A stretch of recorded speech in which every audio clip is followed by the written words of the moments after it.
मुख्यमंत्री एकनाथ शिंदेंची नवी मोहीम लाडकी बहीण कुटुंब भेट अंतर्गत शिवसैनिक घराघरात देणार भेट।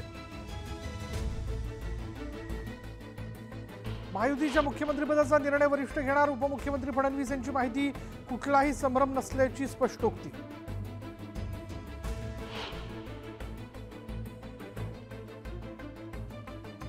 सिंधुदुर्ग पोलिसांच्या पथकाकडून कल्याणमध्ये जयदीप आपटेच्या कारखान्यात पाहणी, जयदीप आपटेच्या पत्नीचीही केली चौकशी।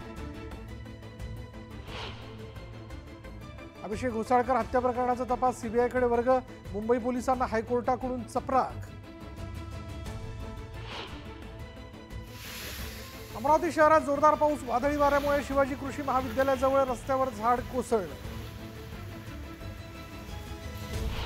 नांदेड शहरातील गोवर्धन घाट पुलावरून एका व्यक्तीने गोदावरीच्या पात्रात घेतली उडी, जीवरक्षकाच्या पथकानं इसमाचा वाचवला जीव। मंडळात तब्बल 168 किलो गांजा जप्त, नव्याने रुजू झालेले पोलीस अधीक्षक नूरल हसन यांच्या नेतृत्वात कारवाई। उल्हासनगरमध्ये सलून चालकाची हत्या, भाडे देण्याच्या कारणावरून वाद झाल्यानं दुकान मालकानेच केली हत्या।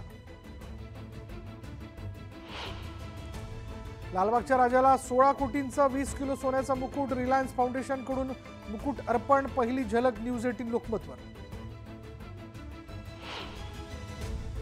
आणि कुस्तीपटू विनेश फोगाट आणि बजरंग पुनियाचा काँग्रेसमध्ये प्रवेश, हरियाणा विधानसभेच्या आखाड्यात उतरण्याची चर्चा।